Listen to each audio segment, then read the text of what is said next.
Back-to-back earthquakes just killed more than 900 people in Venezuela, in what's already the deadliest disaster in the country's modern history, and rescue crews are racing a closing window to pull survivors out of the rubble. J.D. Vance stood inside the Nixon Presidential Library this week and said, "Watergate would barely make the news today," a comment that landed with a particular kind of irony given where he was standing when he said it. And Apple and Microsoft both raised prices on consumer products this week, blaming the exact AI chip shortage that's been making investors rich all year, while OpenAI quietly delayed its own IPO because the last mega-cap debut went badly enough to scare them off. Let's get into all three, because the scale of what happened there deserves more attention than a single news cycle, and the rescue effort happening right now is a genuine race against time.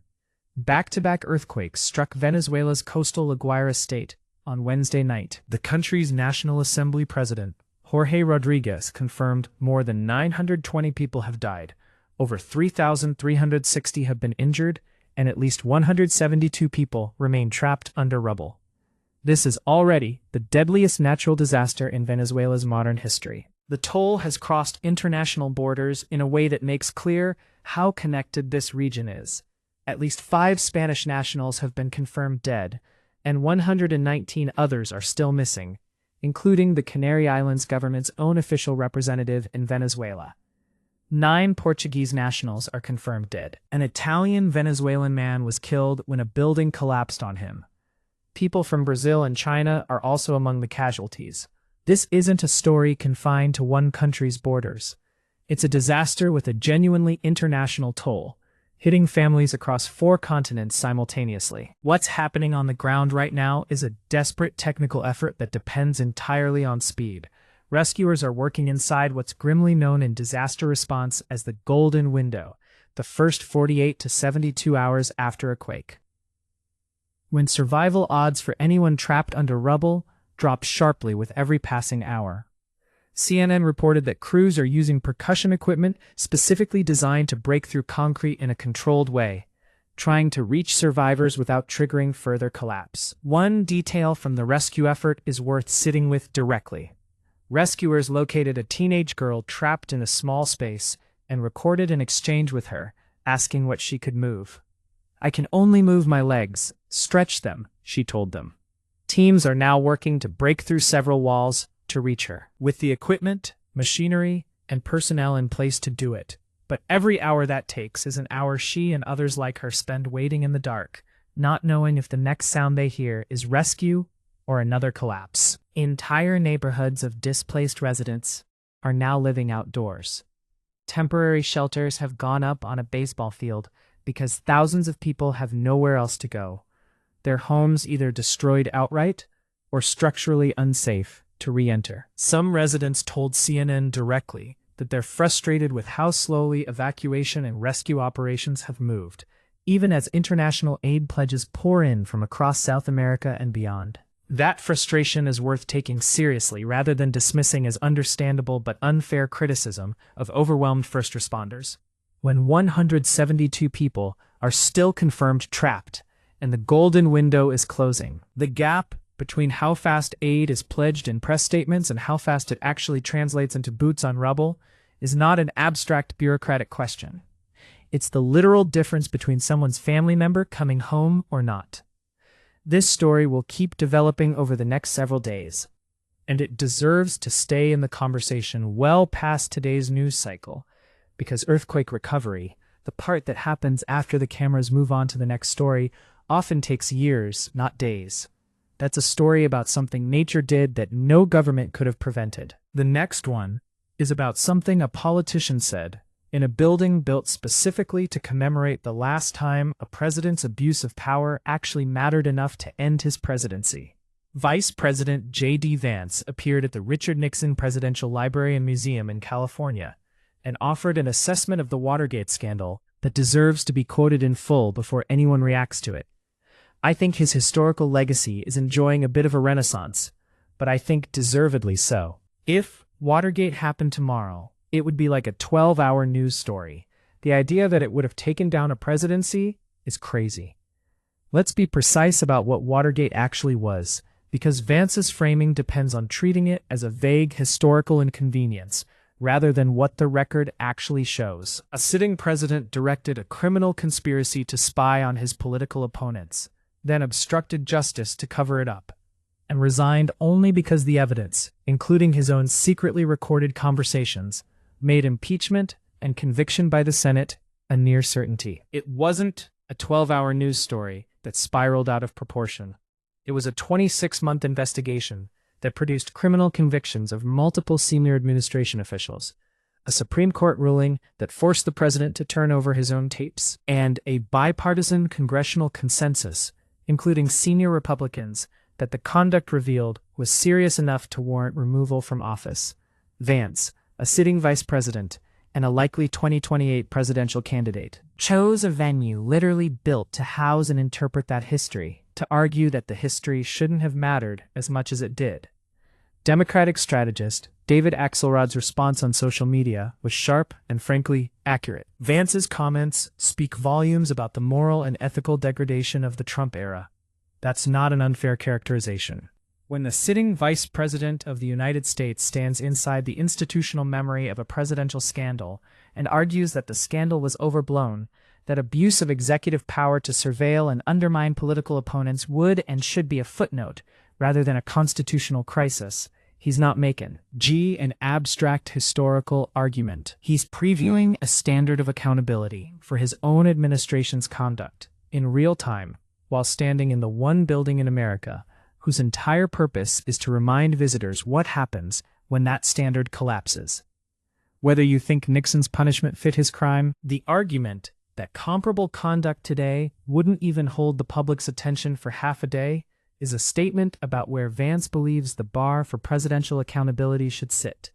That's worth taking at face value, rather than waving away as a throwaway comment at a museum event. This landed in the same week that Trump accused Iran of committing a foolish violation of the ceasefire after drone strikes hit a cargo ship in the Strait of Hormuz, an accusation Iran answered days earlier by accusing the U.S. of violating the same ceasefire through continued Israeli strikes in southern Lebanon. Both governments are now publicly trading violation accusations over an agreement that's barely had time to take effect, threatening to destabilize the entire 60-day negotiating window that markets and millions of people whose gas prices depend on it have been counting on to hold. I'm not going to relitigate the entire Iran deal again today.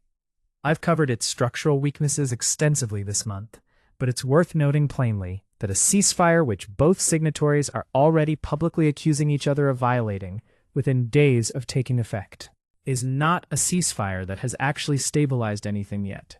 It's a pause that both sides are still actively testing the edges of. And now a story about who actually pays for the AI boom that's been driving the entire stock market this year. Because this week, for the first time in a while, the answers started showing up on a price tag you might actually see yourself. Apple raised prices on select MacBook and iPad models this week, citing higher chip and component costs. Microsoft raised prices on Xbox consoles for the same stated reason. Both companies pointed directly at rising memory chip costs, the same memory chip shortage being driven by the explosive demand for AI data center infrastructure that's powered most of this year's stock market gains. Apple's stock dropped more than 6% on the news, its steepest single-day decline in over 14 months. Microsoft fell roughly 3.5%. Both moves came in the same week Micron Technology, the memory chip maker, posted blowout earnings and saw its own shares jump nearly 16%. Because Micron is selling the very chips whose scarcity is now showing up as a price increase on your next iPad. Here's the mechanism worth understanding plainly, because it's been abstract for most of this year and just became concrete. AI companies, hyperscalers, and infrastructure giants have spent the better part of 2026 racing to buy up every unit of advanced memory and compute hardware they can get, building the data centers that train and run large language models. That demand has been genuinely good news for chip manufacturers like Micron, and it's been the engine behind nearly every AI stock rally this year. What it also means mechanically is that the same memory chips that go into your laptop, your tablet, and your game console are now competing for fabrication capacity against the AI industry's effectively bottomless appetite for compute. When demand from one massive, well-funded buyer spikes that hard, the supply available for everyone else gets scarcer, and the price for everyone else goes up. That's not speculation. It's literally the reason Apple and Microsoft gave, on the record, for raising their prices this week. This is the part of the AI infrastructure story that doesn't show up in a stock chart. For months, the costs and risks of the AI build-out have been discussed almost entirely in terms of who's funding it, what the compute leasing deals look like, and whether the valuations attached to companies like SpaceX, Anthropic, and OpenAI make sense. Those are real questions. But this week, the cost stopped being purely a question for institutional investors and showed up as a real number on a real receipt for anyone buying a new laptop or game console this summer. The AI boom has been sold consistently as a productivity revolution that benefits everyone eventually. What showed up this week was a more immediate and less flattering version of trickle-down. The infrastructure race that's enriching chipmakers and unsettling stock markets is also, right now, quietly making ordinary consumer electronics more expensive. For reasons that have nothing to do with anything Apple or Microsoft did wrong, and everything to do with an industry-wide scramble for a finite physical resource. And the anxiety underneath all of it showed up in a different form on the same day. The New York Times reported that OpenAI is reportedly leaning toward delaying its own highly anticipated IPO until next year. The reason cited wasn't OpenAI's own financials, it was SpaceX's. SpaceX, which I've covered extensively since its record-breaking debut 2 weeks ago, has performed poorly enough in its first weeks of trading that JP Morgan analysts flagged concerns about the sustainability of their infrastructure spending given the delay in funding from the capital markets. If the market's appetite for SpaceX, the most hyped IPO in history, is already souring this fast, OpenAI's own bankers apparently don't love their odds of a clean debut into the same environment. That's a meaningful signal. The same week, consumers are seeing the AI boom's costs show up on their receipts. The company most synonymous with the entire AI moment is reportedly getting cold feet about proving, in public, exactly how much investors are actually willing to pay for it. 3 very different stories today.